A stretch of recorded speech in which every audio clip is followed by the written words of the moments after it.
जय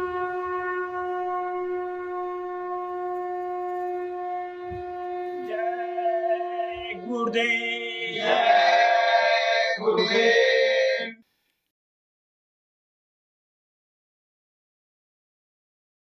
जय गुरुदेव। जय गुरुदेव। मेरे मन गुरु संग प्रीत जोड़ो। मेरे मन गुरु संग प्रीत जोड़ो। कर कृपा गुरु पार लगावे। कर कृपा गुरु पार लगावे। मेरे मन गुरु संग प्रीत जोड़ो। मेरे मन गुरु संग प्रीत जोड़ो। जन्मों के भटके अब गुरु पाया। कर कृपा गुरु ने नाम बख्शाया। जन्मों के भटके अब गुरु पाया। करके कृपा गुरु ने नाम बख्शाया। लगन लगा के करो गुरु भक्ति। तो ही मिलेगी 84 से मुक्ति। लगन लगा के करो गुरु भक्ति। तो ही मिलेगी 84 से मुक्ति। मेरे मन गुरु संग प्रीत जोड़ो। मेरे मन गुरु संग प्रीत जोड़ो। सिमरन से मन निर्मल होवे। कर सेवा तन पावन होवे। सिमरन से मन निर्मल होवे। कर सेवा तन पावन होवे। गुरु वचनों को हृदय में धारो। चल गुरु राह पे जीवन संवारो। गुरु वचनों को हृदय में धारो। चल गुरु राह पे जीवन सवारो। मेरे मन गुरु संग प्रीत जोड़ो। मेरे मन गुरु संग प्रीत जोड़ो। चरण गुरु के शीश झुकाओ। काम करो ऐसा गुरु को रिझाओ। चरण गुरु के शीश झुकाओ।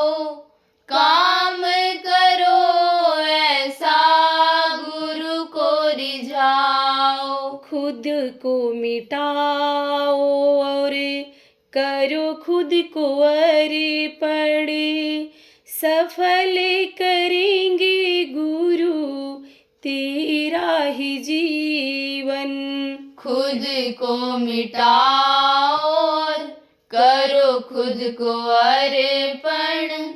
सफल करेंगे गुरु तेरा ही जीवन। मेरे मन गुरु संग प्रीत जोड़ो। मेरे मन गुरु संग प्रीत जोड़ो। खोए रहे हम तेरे नयनों में, जोड़े रखना हमें अपने चरणों में। खोए रहे हम तेरे नयनों में, जोड़ रखना हमें अपने चरणों में। जब दीदार स्वामी तेरा पाऊं, डूबे रहे हम तेरी यादों में। जब दीदार स्वामी तेरा पाऊं, डूबे रहे हम तेरी यादों में। मेरे मन गुरु संग प्रीत जोड़ो, मेरे मन गुरु संग प्रीत जोड़ो। जय गुरुदेव। जय गुरुदेव।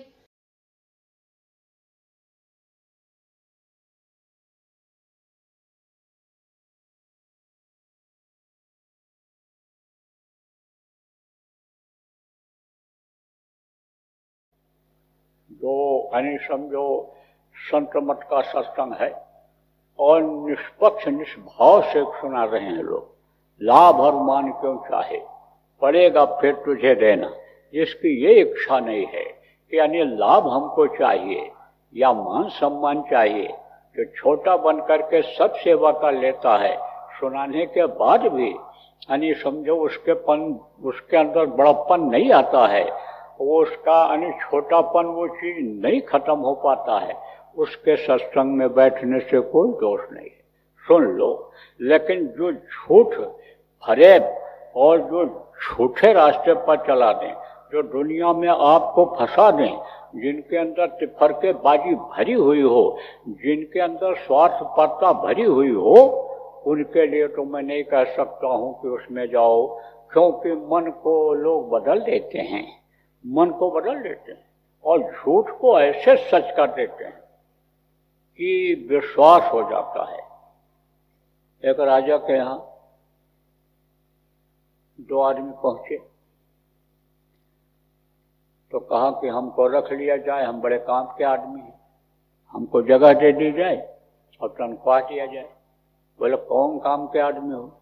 बोले वो तो मौके पर हम आपके काम आएंगे तब आपको पता चल जाएगा। तो बोले भाई ऐसे नहीं, बताओगे तब बात बनेगी, कौन सी विशेषता है आपने? तो एक आदमी ने कहा कि मैं झूठ बोलता हूं।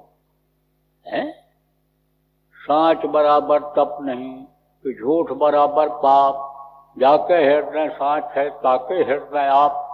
प्रभु निवास करता है उसके हृदय में, जिसके अंदर सच्चाई होती है। सच्चिदानंद वास करते हैं जिसके अंदर सच्चाई होती है।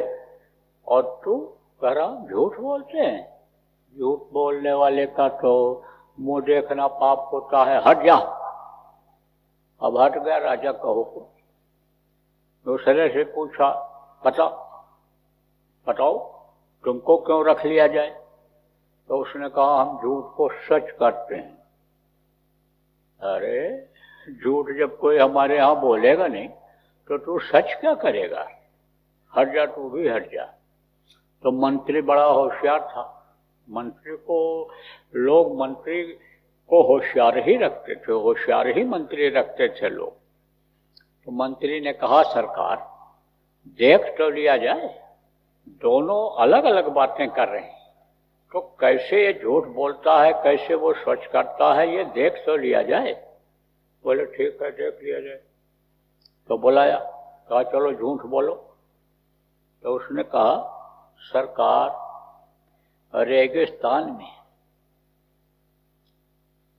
ऊंट जा रहे थे और पानी की बरसात हो गई।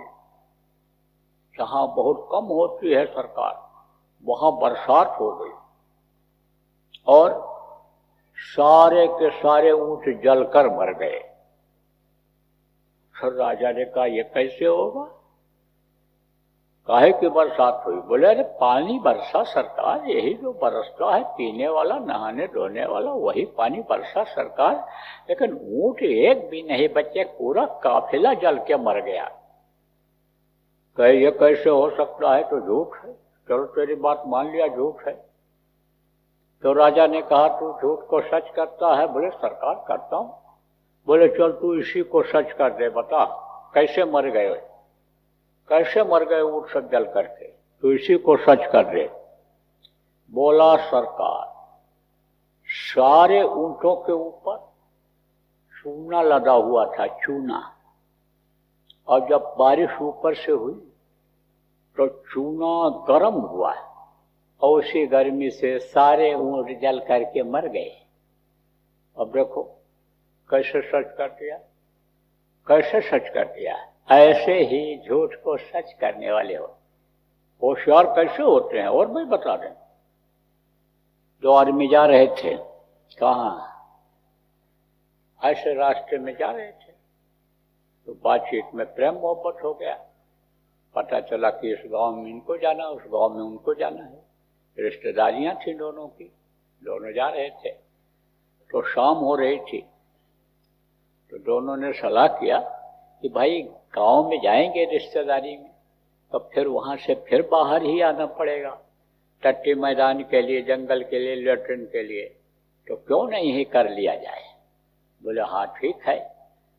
तो एक तालाब बड़ा सा दिखा दूर से ही, बोले एक तालाब है और यहीं पर कर लिया जाए। बोले बिल्कुल ठीक है। अब दोनों अलग अलग गए बैठे। अब एक आदमी गया पहले लेटरिन करके धोने के लिए, तो तालाब में पानी ही नहीं। अब बड़े मुश्किल में पड़ा। तो अब पानी जब था नहीं, तो बैठ करके अपना इट्टी मिट्टी से साफ करके और अपना जो है वो उधर से आया, धोती अपना ऐसे पीछे डाल करके उधर से आता दिखाई पड़ा। और दूसरा जब गया देखा तो उसको भी दूर से नजदीक, यानी दूर था तो नहीं दिखा था। नजदीक जब पहुंचा तो देखा कि लगता है पानी है नहीं। तो पहले वाले से पूछा कि अरे भाई पानी है? तो पहला जो गया था उसने क्या कहा? कहा कि था तो पानी, लेकिन मेरे ही भर को था, अब नहीं रह गया उसमें। तो दूसरा और होशियार था, उसने तो कहा इसीलिए तो मैंने लेटरिन किया ही नहीं, और वो ऐसे ही धोती लगा दिया अपना पीछे। तो इस तरह का कहीं अगर हो तब तो दूर रहना चाहिए। और जहाँ समझो कि भाई असली चीज मिल रही है, तो असली चीज कहीं भी हो तो उसको ले लिया जाता है। जैसे देखो बहुत से भाव भक्ति वाले प्रेमी लोग होते हैं जो ये निश्चित कर लेते हैं कि हमारे यहाँ साप्ताहिक सत्संग होगा ही होगा, रोज का ध्यान भजन होगा ही होगा। उनके पास दरी नहीं रहती है, कालीन नहीं रहता है, मोटे गद्दे नहीं रहते हैं कि लोगों के लिए बिछा दें, इस पर बैठ करके सत्संग सुन लें या ध्यान भजन कर लें, यह नहीं रहता है। तो अपने पास जो रहता है वही बिछा देते हैं, चाहे बोरा हो, चाहे चटाई हो, चाहे जो भी गुठड़ी हो, जो भी वही बिछा देते हैं। तो वो जो जगह होती है छोटी जगह नहीं होती है, महान जगह वो हो जाती है। जब सत्संगी वहाँ बैठ करके नानी सुमिरन ध्यान भजन करते हैं तो वो जगह जग जाती है। तो वहाँ बैठने में भी कोई संकोच नहीं करना चाहिए, वहीं बैठ करके यानी कर लेना चाहिए। छोटापन यानी सत्संगियों में जिनमें आ जाता है, साधकों में जिनमें आ जाता है, वही बड़ी चीज को पा लेते हैं। देखो प्रेमियों, दूब होती है घास, कितनी छोटी होती है, लेकिन ये कभी भी नहीं जलती है। और बड़ी बड़ी घास, ये देखो हरी भरी घास, हरे भरे पौधे, जब बैसाख जेठ आएगा, जब धूप तेज होगी तो ये सब झुलस जाएंगे, जल करके खत्म हो जाएंगे, नामो निशान इनका खत्म हो जाएगा। लेकिन कहा नानक नन्हे होए रहो, जैसे घास में डूब, और घास में डूब और बड़ी घास जल जाएंगी और डूब खूब की खूब। छोटा बनने में संकोच नहीं कर, छोटा बनने में संकोच नहीं करना चाहिए। और जहाँ अफसर हो आप, जहाँ सेठ जी हो आप, जहाँ बड़े काश्तकार दाऊ मालिक और अन्य जमींदार हो आप वहाँ पर बने रहो।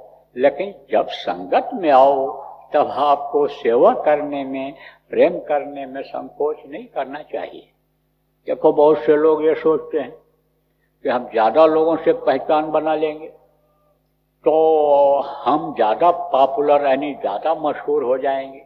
ये बड़े आदमियों के बीच में बैठते हैं, इनकी पहचान इनसे भी है उनसे भी है, लेकिन उसमें भी परमार्थी के लिए खतरा रहता है। क्यों?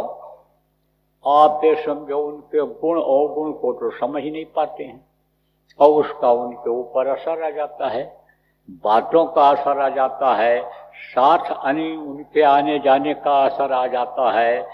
जो छोटापन संगतों में आने से हुआ था, ध्यान भजन में आने से हुआ था, जब बड़े आदमी के अगल बगल जाने लग जाएंगे, वही सम्मान जो उनको मिलता है, यही सम्मान जब मिलने लगेगा तब वो छोटापन कहाँ रह जाएगा? तो छोटापन भी नहीं रह जाता है। आप ये समझो कि वो कैसे लोगों को समझाते हैं, बताते हैं, कैसे लोगों का मन मोड़ते हैं। वो भाषा जब मालूम हो जाएगी तो वो लोग जो होते हैं अपना ही बनाने की कोशिश करते हैं, चाहे नेता हों, चाहे व्यापारी हों, चाहे सामाजिक लोग हों। यानी जैसे आपको हमको किसी ने समझाया और अपना बनाया, अपनत्व पैदा किया और फिर संगत में जोड़ा, फिर नामदान दिलाया, इसी तरह से वो अपने लक्ष्य पर होते हैं। तो जो परमार्थ से अलग होते हैं उसका असर आ जाता है। इसलिए बहुत ज़्यादा यानी समझो कि पहचान बनाने में भी फायदा नहीं रहता है। न काहू से दोस्ती, न काहू से बैर, कबड़ा खड़ा बाजार में, सबकी मांगे खैर, ऐसा भाव होना चाहिए। न ज़्यादा दोस्ती, क्योंकि दोस्ती में भी क्या होता है, मिठास जब बढ़ती है तो कहते हैं कि ज़्यादा मीठा में जो होता है वो कीड़े पड़ जाते हैं। ज़्यादा मिठास जिधर होती है उसी तरफ चींटियाँ चल पड़ती हैं। कुछ कीड़े मिठास के जो प्रेमी होते हैं वो उधर चल पड़ते हैं। कोई भी फल हो उसको आप तोड़ करके रख दो, जिसमें खटास होगा, कसैलापन होगा, उसमें कीड़े जल्दी नहीं प्रवेश करेंगे, लेकिन जो मीठा होगा उसमें जल्दी प्रवेश कर जाते हैं। इसलिए ज़्यादा मिठास नहीं। सबकी मांगे खैर, कबड़ा खड़ा बाजार में, किसी का नुकसान न करो। आपकी वजह से किसी का नुकसान न हो। आपकी वजह से अनेक फायदा जो कर सकते हो उसका हो जाए तो कोई दिक्कत नहीं है, लेकिन नुकसान किसी का न हो। इस तरह से दे जीतो कि इस दिल को यानी समझो उस प्रभु में लगा दो कि उसका दिल आपकी तरफ लग जाए और आपके प्रति अपने अंदर प्रेम की जगह वो भी बना ले। आप तो अपने अंदर बनाओ, लेकिन उसके अंदर भी आपके प्रति प्रेम हो जाए। तो ये जो दुनिया की चीज़ें हैं या ये यानी समझो यानी जिसको कहते हैं परमानेंट, जिसको कहते हैं अस्थाई, यानी हमेशा जो रहता है, वो चीज़ नहीं हो पाता है। इससे यानी अस्थायित्व तो नहीं आता है। और ये जो आपका हमेशा एक जैसा रहा है, अरे एवरग्रीन जिनको इंग्लिश में कहते हैं, जो हमेशा एक रस रहा है, एक ही चीज़ रही है, हर युग में रही है, हर महीने में, हर देश में रही है, हर जगह रही है, इसका आप रंग चढ़ा दो उनको। इसका रंग जब चढ़ जाएगा तो आपके प्रति भी अंदर में उनके स्थान हो जाएगा, आपके वो खुद आदमी हो जाएंगे। तो एक निशाना इस तरह का परमार्थ का जब बनाओगे तब आपको कोई दिक्कत नहीं रहेगी। ये जो शक्तियाँ हैं, रिद्धि सिद्धि है, अणिमा गरिमा महिमा लघुमा, और ये जो वशीकरण, ये जो सिद्धियाँ हैं, अणिमा शक्ति क्या है? छोटा बन जाना। आप ये समझो अणिमा लघुमा, लघुमा शक्ति क्या है कि हल्का हो जाना, यानी समझो कि, और गरिमा शक्ति क्या है कि जो है भारी हो जाना। और वशीकरण क्या है कि जो देखो जिसके देखो, जिसके तरफ देखो, यानी वही आपके वश में हो जाए। और पराक्रमी है एक, यानी समझो कि जहाँ चाहो तहाँ पहुँच जाओ। हुक्म देने की शक्ति आ जाती है, यानी आदेश जो देता है आदमी उसका प्रभाव पड़ता है, यानी समझो कि उसमें इतनी पावर आ जाती है कि वो जो हुक्म देता है तो कहता है उसका पालन दूसरा करता ही है। तो ये सब शक्तियाँ, ये सब कदम चूमने लगती हैं। किसी को समझा दोगे आप, किसी को बता दोगे, नामदान ले लेगा।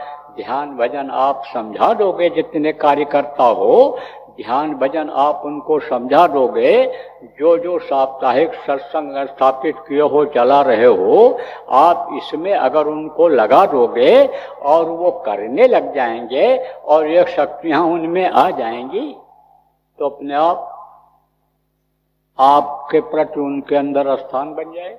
आपको व्यवहार बनाने के ज़्यादा उठा बैठी किसी के पास करने की जरूरत ही नहीं पड़ेगी।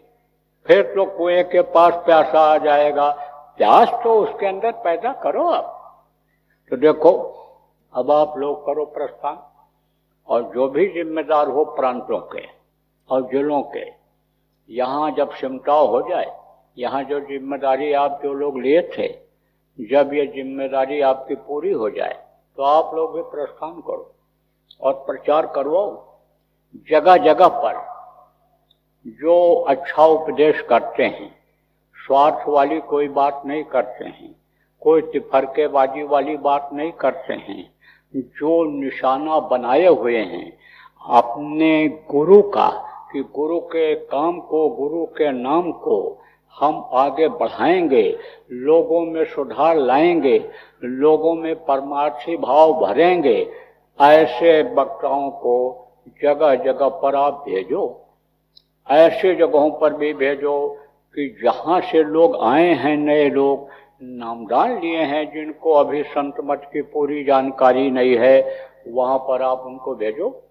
नए लोग जो आप आए हो, आप अपने यहाँ जिलों में बता दो कि भाई हमारे यहाँ भी आप वक्ता भेज दीजिए, हमारे यहाँ भी उपदेशक भेज दीजिए, हम भी लोगों को इकट्ठा करेंगे, हम भी सुनवाएंगे, हम भी अपना एक अच्छा समाज बनाएंगे, हम भी जो नामदान लेकर के लोग आए हैं उनको हम भी भजनानंदी बनाएंगे, हम भी अन्य देश के काम, हम भी समाज के काम आएंगे, हम भी अच्छा समाज बनाना चाहेंगे। इसके लिए आप लोग उन लोगों से कहो और तो वो लोग अपनी व्यवस्था आपके लिए बना देंगे। तो ये सब आप लोग काम शुरू करो, सक्रिय रखो। सक्रिय किसको कहते हैं? सक्रिय माने जो काम में लगा रहे, यानी वो होता है सक्रिय। तो शरीर को सक्रिय रखो, दिल दिमाग मस्तिष्क को सक्रिय रखो, और निष्क्रिय जब हो जाओगे, आलसी हो जाओगे, पड़े रहोगे, ध्यान नहीं दोगे किसी बात का, तो फिर आए और गए। आए इस दुनिया में रैन बसेरा है, पैदा हुए और चले गए, यही रह जाएगा। रोते रोते पैदा हुए और रोते रोते जिंदगी बिताया और रोते रोते चले गए। आलसी कभी सुखी होता है? आलसी सुखी नहीं होता है। कृपण कभी सुखी नहीं। कृपण किसको कहते हैं? चमड़ी जाए दमड़ी न जाए, वो भी सुखी नहीं रहते हैं, परेशान रहते हैं। वो तो 99 के चक्कर में ही रहते हैं। अभी इसी सत्संगों में एक दिन आपको सुनाया था कि 99 क्या चीज होती है, तो 99 के चक्कर में रहते हैं। तो प्रेमियों, सुख अगर प्राप्त करना है तो कर्तव्य का पालन करना है। मनुष्य शरीर जिस लिए मिला है, इन सारे कामों को समझना कि मनुष्य शरीर का काम क्या है, गृहस्थ आश्रम में रहने का मतलब क्या है, गृहस्थी को बढ़ाने और गृहस्थी पालने का मतलब क्या है, इसको समझना है। अगर सुखी रहना है, शांति प्राप्त करनी है, यानी समझो अगर आत्मा का कल्याण करना है, आत्मा को नरक और 84 से बचाना है, तो इसको सुखी अगर रखना है तो ये जानना है सुमिरन कैसे किया जाएगा, भजन कैसे किया जाएगा, ध्यान कैसे लगाया जाएगा, और करना है इसको सीख करके, तभी सुखी रह सकता है आदमी। और नहीं तो ये तो दुखों का भरा हुआ संसार है, और दुख तो यही नहीं है, आगे भी दुख ही दुख है। देवी देवता यानी क्यों तरसते हैं मनुष्य शरीर के लिए, क्योंकि यानी वो इस चीज को नहीं समझ पा रहे हैं कि भाई हम बचेंगे कैसे, किससे कैसे बचेंगे, 9 महीने माँ के पेट में लटकने से कैसे बचेंगे, जन्मने और मरने की पीड़ा से कैसे बचेंगे, क्योंकि पूरी छीड़े मृत्युलोक के पूरी छीड़ हो जाती है तो मृत्युलोक में उनको भी आना पड़ता है, इससे वो परेशान रहते हैं। वहाँ कोई दिक्कत नहीं है, कोई गंदगी नहीं, वहाँ कोई खाने पीने का चिंता नहीं है, लेट्रिन बाथरूम बनाने जरूरत नहीं है, वहाँ तो सुख ही सुख है, आनंद ही आनंद है, मस्ती ही मस्ती है उन लोगों में। लेकिन उनको ये फिक्र है कि हमारी जीवात्मा का उद्धार कैसे होगा। तो जिसको भी फिक्र हो जाए, बहुत खाने पीने की रहने की सुविधा हो, लेकिन फिक्र हो जाए तो आदमी दुबला होता चला जाता है। चिंता चर डालती है कहते हैं, खा जाती है शरीर, चिंता में रहते हैं। तो दुख तो वहाँ भी है, भारी दुख है। सब कुछ होते हुए फिक्र में आदमी रहे तो सबसे बड़ा दुख वही है, सबसे बड़ा बोझा वही है। इसलिए सच पूछो तो जब तक ये जीवात्मा अपने घर अपने मालिक के पास नहीं पहुंच जाती है तब तक ये दुखी ही रहेगी।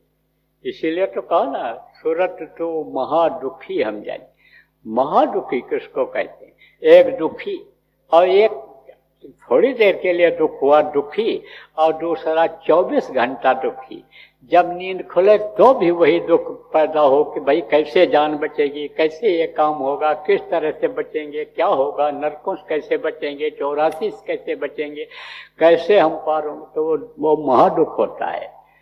तो दुखों से बचना है और हंसते हुए ये जीवन सुखी सुख का महसूस करते हुए, सुख महसूस करते हुए यह जीवन निकालना है और जीवात्मा को अपने घर अपने वतन पहुंचाना है। तो बातों को जो बताया गया है याद रखना।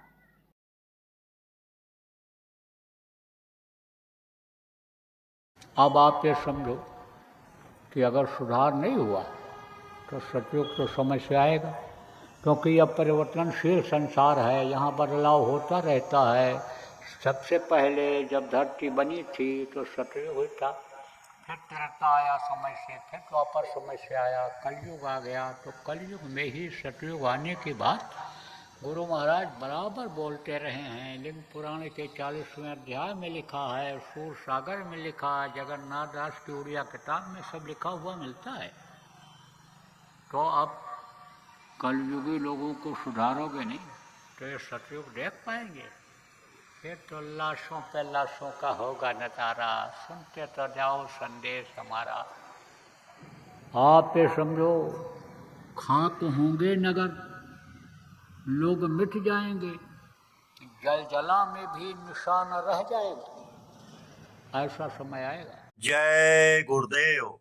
सरकारी व गैर सरकारी अनुदान के लिए बिना सत्संगियों के सहयोग द्वारा जनहित के कार्यों में लगी हुई बाबा जय गुरुदेव धर्म विकास संस्था का मुख्यालय पिंगलेश्वर रेलवे स्टेशन के सामने मक्सी रोड, उज्जैन, मध्य प्रदेश में है।